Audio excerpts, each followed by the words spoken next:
I landed on the USS Anzio, the U.S. Navy's guided missile cruiser, lead defender of the USS Harry S. Truman, and home away from home for Lieutenant Commander Bobby Rashad Jones. Been to my office. Yes. I have taken 4 planes and a helicopter to get to your office. Which is pretty cool, right? After a CNN report recently aired detailing our special friendship, this was the first terrorist attack on the United States from ISIS. My reporting on a world at war and his fighting in one, the U.S. Navy granted me rare and exclusive access to the lives of these young sailors deployed in the Arabian Gulf. And I was honored to climb aboard. All right, so this is this your room? my stateroom. I live, work, counsel. What do you have over there? I have pictures of important Rashad. people.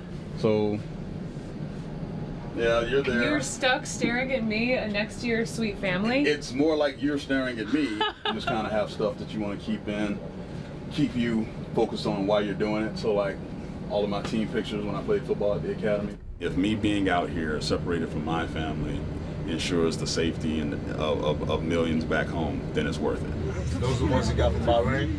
The average age on board the USS Anzio is 27, but many of these millennials exude a maturity and a sense of sacrifice far beyond their age. The sailors on this ship are in harm's way every day. Zodi, I have visual of the small boat. Right there, so just aim to the left of it. Responding to unknown and potentially nefarious vessels at sea. You come left, steer course 245. And weekly testing the ship's weapon systems.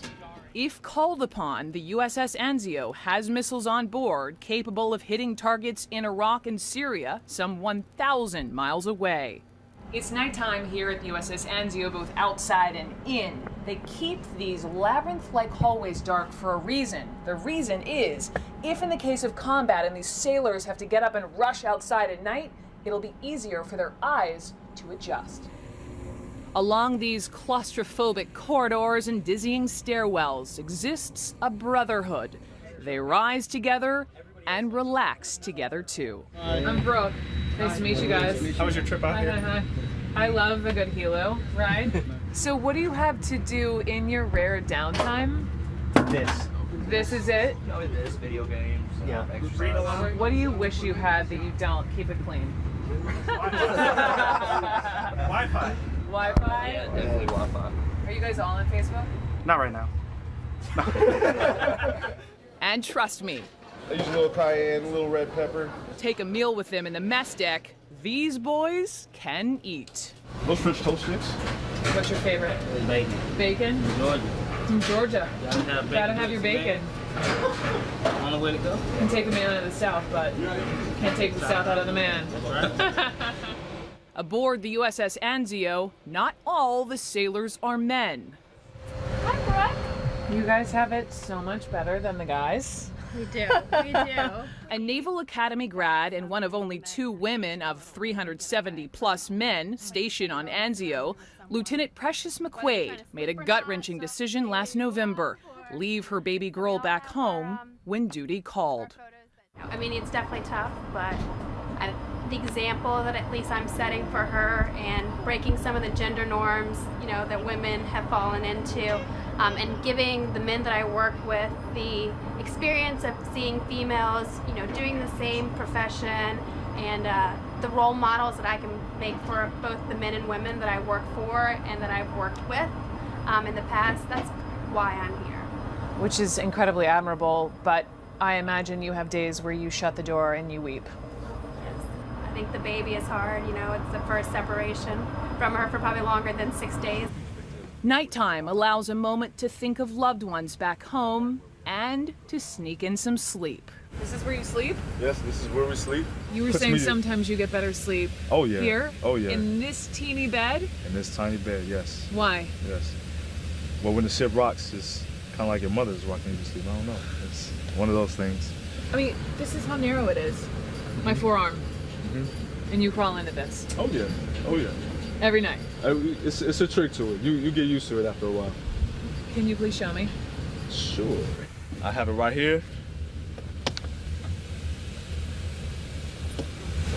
And I'll close my curtain. That means don't bother me? Right. Close the curtain. But the XO, he has a pretty loud voice, so when he comes down and inspects the You bird, hear him coming. oh yeah. Oh yeah. Ah, yes, the XO, the ship's executive officer, Like that, let them know that I'm paying attention. and the sailor's disciplinarian/dad.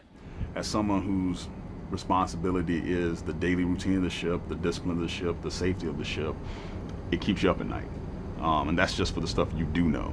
The stuff that you don't know is just as scary sometimes. What is your biggest fear? What is the one thing that truly keeps you up at night? Two things, really. Not completing the mission and losing a sailor.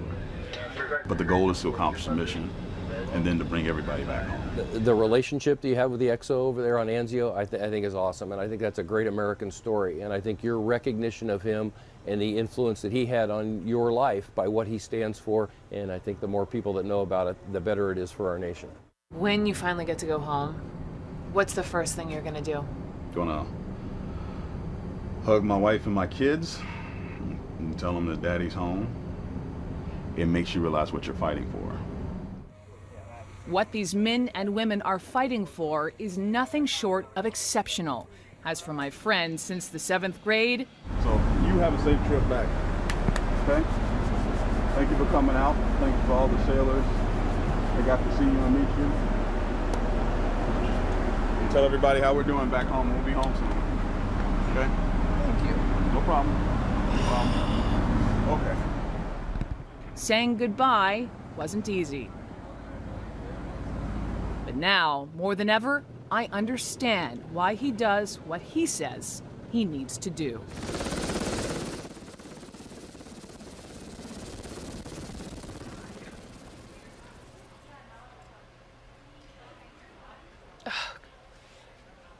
Give me a minute. I am so grateful. I am changed from being there. And I just want to thank the Navy, and I want to thank my friend who was watching from the Persian Gulf with all those sailors. Thank you. And before I let you go, I asked them if they have messages for their families, and here they are. To my wife Erica, I love you. My dog Asher, I love him too. And Chicago and Jersey, you guys are the best people ever. I love you guys.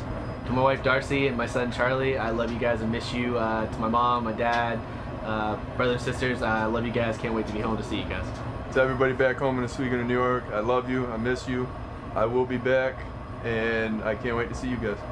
To my husband Keith and my daughter Vesper, I love you guys, I miss you so much. And to my parents, the rest of my family out there, we're well over halfway done, ready to get back. Thanks for holding everything down back there. Love you guys.